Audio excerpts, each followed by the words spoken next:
welcome back, Radio Taiwan International. You're listening to Geek Out. What's your cup of tea, tickles your fancy, or floats your boat? Join us as we share passions from people in Taiwan and around the world. I'm your host, Michelle Chang, and today in the studio we have... E and Z. I love that! So what are we geeking out about today? We're geeking out about what we normally spend a lot of our time doing, which is gay romance. Yes. In all forms of media or most forms of media. So I had Etosha on a couple of episodes ago. Listeners, if you're curious about Hint Hint Beale and Interview with the Vampire was one of my favorite universes, please go check out that episode. But yes, Etosha brought her partner in crime to kind of talk to us about Yaoi fangirls versus the world. Yes. Actually, I was in Taiwan when I got this idea because I was like, yes. I like yaoi, and that's something that we have in common. And we've been friends since 2007. Oh, wow. Yeah. It's been a while. And like, she has been my constant yaoi friend. Yay. Like, did you guys meet here? No, we met in college, actually, in the United States. Oh, cool. Okay, Yeah, so... we're from the same Area in Florida. Okay. Long time friendship then. Yeah. Oh, that's so nice. I Yep. love it. Yep. If there was like a Venn diagram with yaoi or BL or anything synonymous to that being like right there in the middle where everything integrates. Yes. Did you guys move here together then? This time around, yes. Excellent. Yeah, so her first time living in Taiwan. Oh, I love this. Okay, so Etosha, you've been here for a while. Correct. Okay. I'd been here in 2012. For several I want years. to say, for several years until like the end of 2019. Yep. Just before 7 the years. just before the pandemic really. Oh, no, I'm sorry. Yeah, really I went know. into full I was swing. so girl when I left, and then I went home to St. Croix because that's where I'm from originally, the Virgin Islands. And then I got back to America from there, and it was like I had a few like part-time jobs kind of thing, trying to restart myself. Yeah, and then all of a sudden they were like everything shutting down, and I was like, oh my God, Worst timing. I should have stayed in Taiwan. We even planned on going to Japan, but then, you know, the pandemic. Everything hit the fan. It was just awful. Exactly. Yeah. Everything hit It was the fan. awful. But because of that, I had the idea and I hadn't done anything with it. Yep. But because of having to be in the house or whatever, I was like, hey, do you want to start this podcast with me? Yes. And she was like, yes. And definitely. the idea was that would be fun. Came to some kind of a fruition. Oh, yeah. I love this. Yeah. The lockdown and being shut in spawned a lot of really creative stuff. And I'm really glad it did because we have so many interesting choices for media now. Yes. So- It was very much a time in a capsule kind of thing. Yeah. Like the creativity, the joy that I saw during that time, even though we were going through something so difficult, was phenomenal. Yeah. And I'm so grateful for all of these creators. Oh, totally. who Human. And it got in says... there and kept us human, basically. Yes. It Kept says us a sane. lot about human resiliency. Yeah. Oh, I don't actually know how they do podcasts in Florida. Did you like rent a space or did you do this in your own home? Nope, it was actually at my house and it was with her phone. And because we started with this app formerly known as Anchor. It was easy because we are lazy tech girls, okay? Oh, Lazy me tech too. Oh my God. On the way here, I was trying to remember. I'm pretty sure we're going to need to remember this little tidbit. What was the name of that app? My brain was just functioning like, what the hell was the name of that app that we use? I know it started with an A. Yes. And just as I was about to reach for my phone, Anchor. Anchor. Of course, that's how it pops in. Anchor's all the way. Yeah, it was easy. You just press record, then you put your episode, you upload it. Yeah. And I think our first episode was such a ramble because, we do that a lot. We get off topic. So we I named it enjoy those though. That's why, yes, the very first episode is literally called like Ramble as we scramble. Oh, I love it. That's cute. Like sometimes we will talk about things and we'll be very articulate without a script, just whatever comes to mind. But then there are times where we just go completely on tangent and just carry on from there. I feel like when you listen to episodes of two obviously friends that are sitting in a studio rambling, right? It's like you are one of the friends sitting in that, in a room and sipping coffee or tea and then having a conversation with friends. So it's like really warm, that feeling of connecting.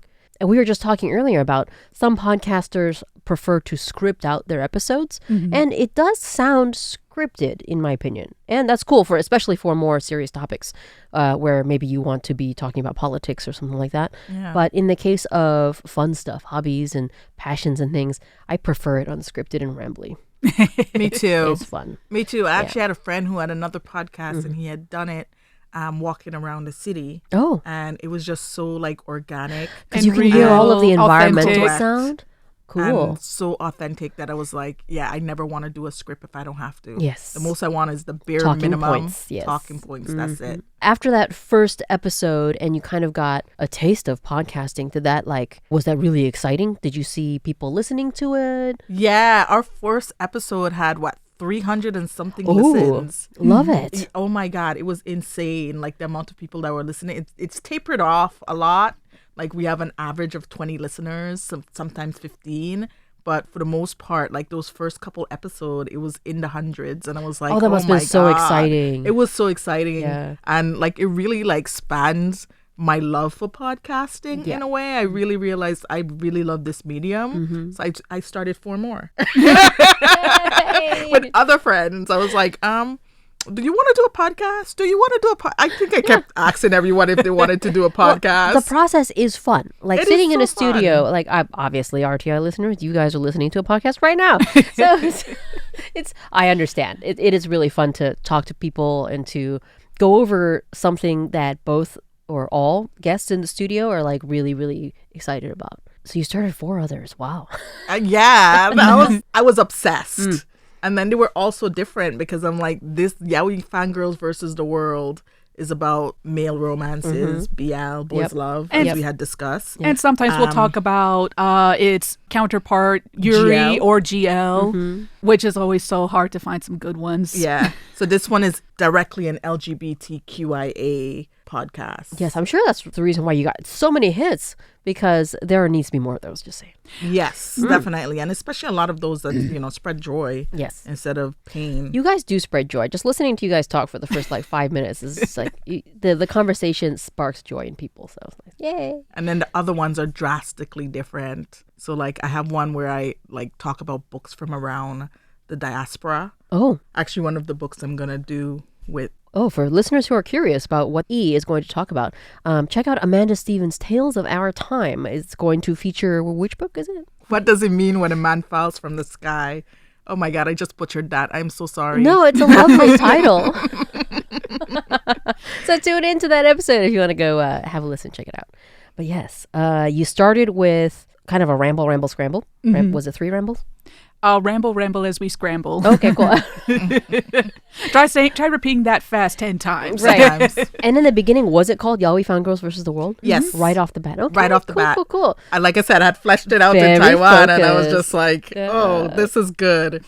And since then, how many episodes have there been? Oh my gosh. We're at season 6. Yes. So there's been a total of, oh my gosh. How many episodes do we have? Definitely over Approximate. 70. Definitely over Good. 70. Yeah. Love Because it. when we started, we had first made it like every week, like every Saturday, but then we spread it to about every other Saturday. Yeah.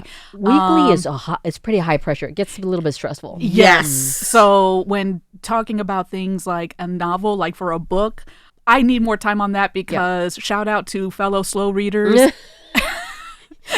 I need the time to read the stuff and to process, jot down notes, or put little sticky notes or something. Yeah. And so we would make into like between 3 weeks, and there are times where we will take like a break for like about a month or so. Yeah, it's good to, well, first of all, take your time with certain like meaty material that needs a lot of processing, a lot of evaluation. And then, of course, we always need vacations. Yes. Yes, always take breaks for your mental health. Absolutely. Yeah, now we're like in a place like we had taken a break in May of last year, and our break extended all the way till this year because life was lifing. Yeah, life is lifing. So we just started our first recording since last year. Yay. Actually, the other day. Saturday? Like last week, I like think. last week. Nice. So we have a new episode up again, and we're Yay. back at it. Any particular episodes that really stuck with you? Or Ooh. topics, I should say? I think like whenever we talk about our favorite topic of all, fan fiction.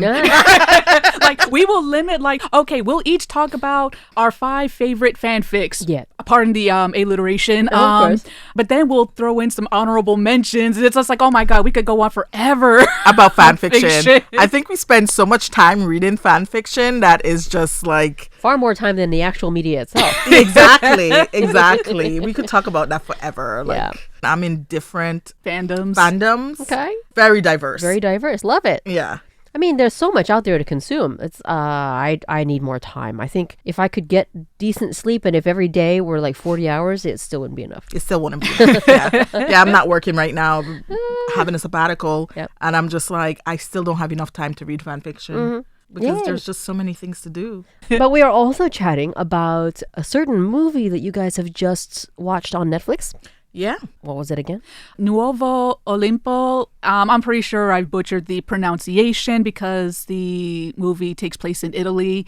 And so I'm just pronouncing it with a more like Latino accent. Right? Maybe we have to wave our hand. Yeah, I'm sure there's like a pronunciation mark somewhere. Right, somewhere. Yeah. Somewhere. So please tell us. You said it's a drama.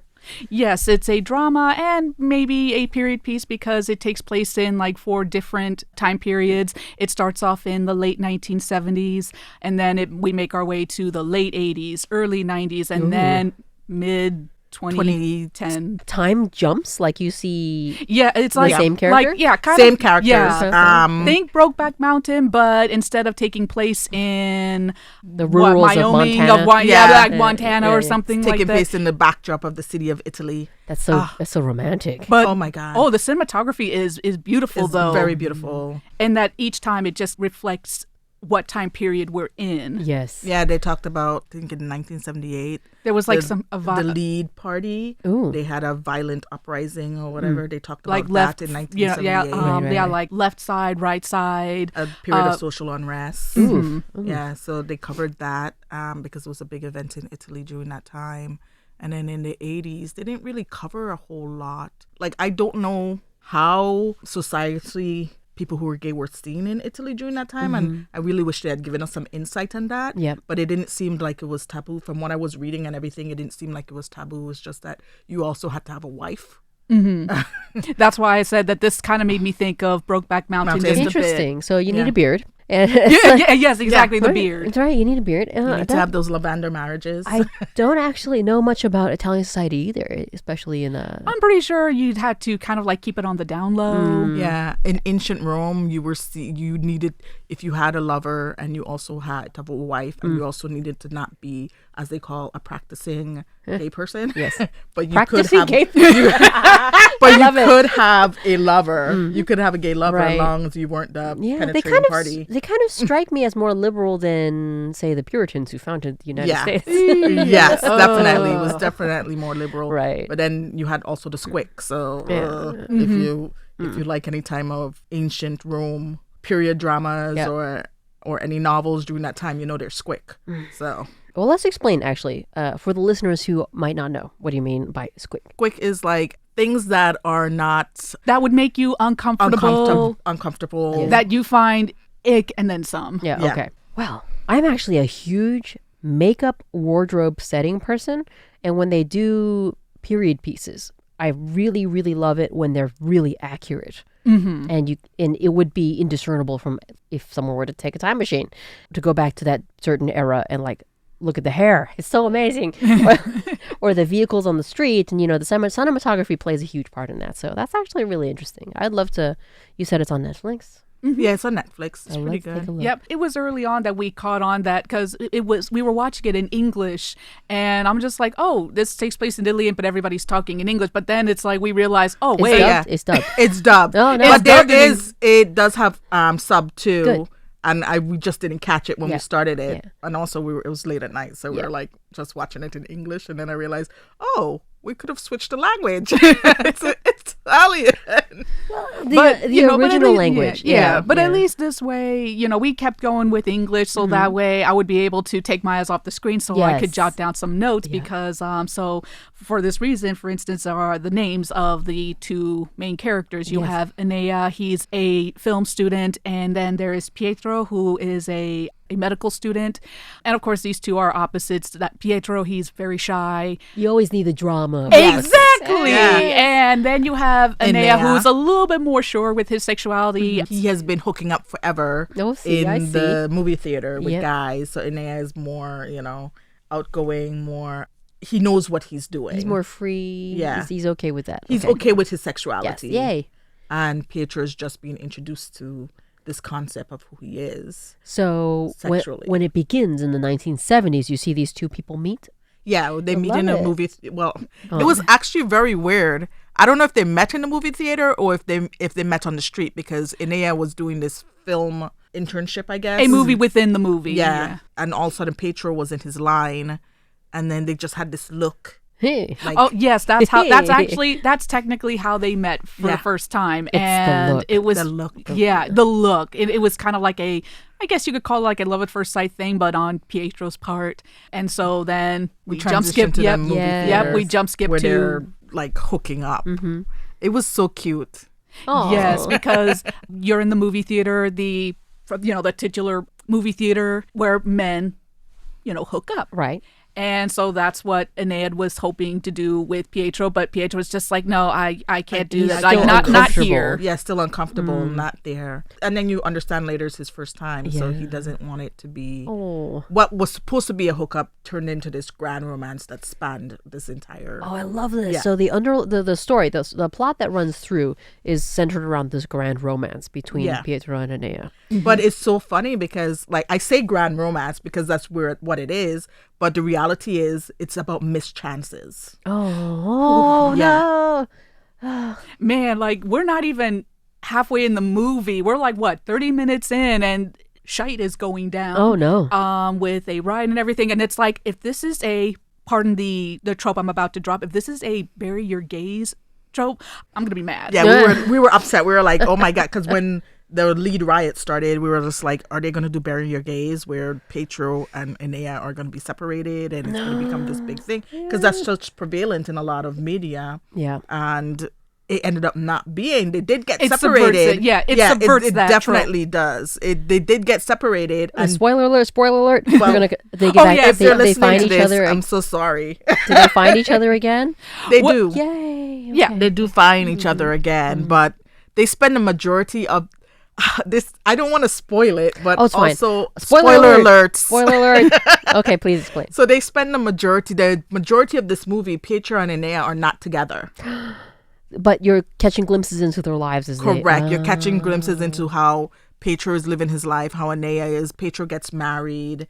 Enea, he ends finds up in new this love, relationship. Yeah. And I mean, both have achieved like their careers. Pietro becomes a surgeon and Enea a successful director. Wow. So, And they keep having these missed chances. oh my God. Of like being in the same location but not at the same Correct. time. Oh. Or seeing each other but not being able to connect. It's one of those, It's- It's, It was so, I think the entire time I was just like, this is it. This is it.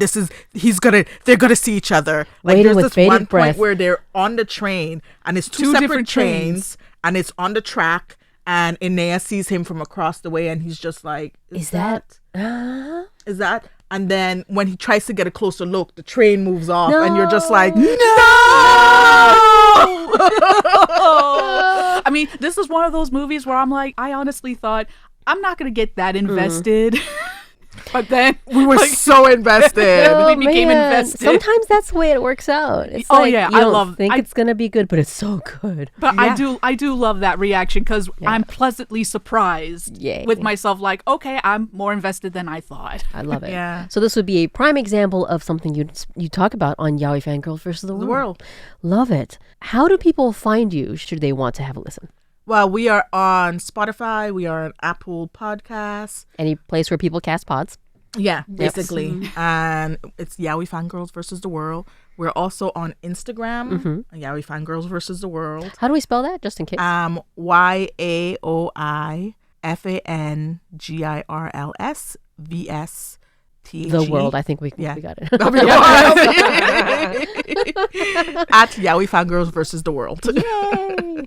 On all platforms. We also have a TikTok. Well, we'll see how that goes. Yeah, that's what I said. That's why I was hesitant. Like, we have that. And somewhere buried in the internet, there's also a Tumblr Oh, page. Yes, Tumblr, and we have yes. Tumblr. Yay. Yes. Thank you so much for geeking out with me today, guys. Oh, Welcome. I feel like I'm not going to lie, I was nervous, but I feel like I could do this forever Oh, now.